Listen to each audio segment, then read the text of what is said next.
Brett Kavanaugh wants to save Trump's ass. He does.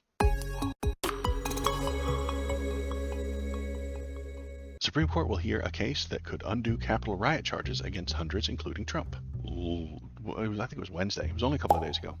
I read a story about Kavanaugh. Shinsanto, you gave me the link with Lawrence O'Donnell. He does that very cool video. I'll put the link up here. And he tells us why, constitutionally, the president should be held accountable for crimes he's committed. He's impeached or he leaves, then afterward you indict him for the crimes. It says so right in the Constitution. Brett Kavanaugh absolutely wrote a paper about how that should happen to Bill Clinton. Kavanaugh, I worried earlier this week, I was worried that Kavanaugh would flip-flop and change his mind. He would go back on the words he wrote in the 90s, or he would come up with some shit reason that it only applies to Bill Clinton and Joe Biden and Obama, but not to George W. Bush or Trump or Bush Sr. That was the assumption that I had. He was going to come up with some worst case scenario. Kavanaugh was going to come up with some cockamamie reason that this only applies to the people he doesn't like. Very conservative of him to do so. But now he ain't going to do that. No. We've got a different plan here. The Capitol riot charge against hundreds, including Trump. It's not going to be a crime to do insurrection. There's the twist. Supreme Court on Wednesday said it will hear an appeal that could upend hundreds of charges stemming from the Capitol riot, including against former President Donald Trump. The justices will review a charge of obstruction of official proceedings that has been brought against more than 300 people. The charges refer to the disruption of Congress, certification of 2020 presidential election over Trump. Among 4 counts brought against Trump in special counsel Jack Smith's case that accuses 24 Republican presidential primary frontrunner of conspiring to overturn the results of his election loss. Trump is also charged with conspiracy to obstruct an official proceeding. Kavanaugh won't go back on his word that he wrote in the 90s. What he'll do is say that the things that happened on Jan 6th are not crimes. They didn't obstruct anything. They didn't do anything. And the things that happened that day aren't criminal. And if it's not a crime, then Donald Trump can't be indicted for it. He can't be prosecuted for it. He cannot be punished and held accountable for it because it's not a crime, you see. It's a very nice little workaround that they've come up with, and I think this is the tact that Kavanaugh is going to use. He's going to say that the things that happened that day were not crimes. These 300 people need to be removed from jail. They didn't do anything wrong. Neither did Trump, and that's fine. So they're just going to invalidate the convictions already on the books? Yes. The 300 people that are already in jail for this thing are going to have, it's been up and up. It gets to the Supreme Court. The Supreme Court, in a very conservative way, is going to say, it's not crime when our guys do it to benefit us. Case is dismissed. Anybody who's already been in jail is now removed. You've been exonerated. And those people that you're talking about that already have the convictions will be exonerated. And then they'll probably sue the state and the federal government.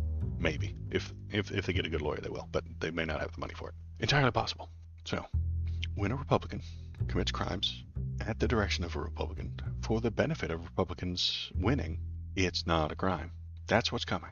That is what Kavanaugh is going to tell us. That is what Kavanaugh is going to tell us. He is going to say that if a Republican does it to benefit Republicans, that's just political speech, not a crime. That's the worst case scenario right there. I'm being very doomer about this. I'm being very worst case right now, and I know that. It's entirely possible that this story right here is fine, and the Supreme Court's going to be like, yeah, dude, those are totally crimes. You can't do that. That's obviously a crime. It's entirely possible that they come down 5-4 saying those are crimes and need to be punished. But that means that Donald Trump will have to be punished for them as well. And he's already been indicted on it. So if Kavanaugh wants to save Trump, and he does, let's be fair, Brett Kavanaugh wants to save Trump's ass. He does. He really does. And how will he do it? He can't do it because, as Lawrence O'Donnell pointed out last week, he's already written a very solid legal document and legal opinion about how the president can, in fact, be indicted after he leaves office for the crimes he committed while in office. He's It's in the Constitution. He's pointed to it and pointed it out and drawn it out against Bill Clinton. So how does he save Donald Trump? He saves him by saying that Donald Trump didn't commit any crimes. Can't convict him. Can't indict him. Not a crime. So that is the awful, horrible, terrible, miserable state we're going to be in. And I think this is a small thing that's been flying under the radar, I think. And I think what's going to happen is that he's going to say these weren't crimes. This was a free use of political speech or something along those lines. This is a free exercise of your First Amendment right to assemble and protest, and all those charges will get ignored and removed. He will make everything worse. The Bobo is running around over here, so he's distracting me. It's Bobo time. Hi, everybody. My name's Bobo. I bark a lot. Whoa, I wiggle. He does not want to be up here. Go. He wants to run. He wants to run. So, if you hear what sounds like a stampede in the background, it's Bobo and Louie chasing each other. Bobo and Lulu. Did that make you feel better about our impending civil war? I hope so. So yeah, every time you remember that the civil war is coming, just think about Bobo. Yeah, you got 10 seconds of reprieve, and then it's back to the bad news. So yeah, best case scenario, the Supreme Court says, yes, those were crimes. You should be held responsible. You're not allowed to block the certification of an election. That means Donald Trump is also responsible for those things. Middle of the road, they say that those 300 people are responsible, but Donald Trump is not. That's a possibility too. I think it's unlikely, but it's possible that he's special. He gets special privileges for being important and valuable and rich and a powerful person. So they get special stuff.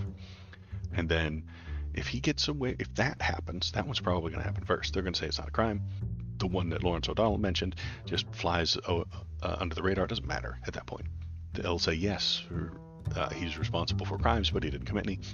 Jack Smith's entire case just collapses because the rules don't mean anything anymore. Words don't have any meaning. You can just say whatever you want.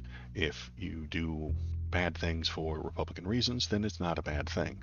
That will become the norm, and Donald Trump will do many, many, many, many bad things for Republican reasons, and no one will say that they're crimes. That's where we're headed, and that's where we're going. I can't. And then Nick Offerman Civil War. Yeah, that's where we're at. That's what's going to happen. I don't know. Worst case scenario, that's what happens. Yeah. So let's all be sad, miserable about that. Oh, hi. Thanks for watching all the way to the end of the video. The algorithm loves it when you watch it all the way to the end of the video. If you want to keep the algorithm happy, and I know you do, press the subscribe button, press the thumbs up button, leave a comment, tell me what you're thinking, tell me what you're feeling, and let's all keep that algorithm happy. Thanks. Have a good day.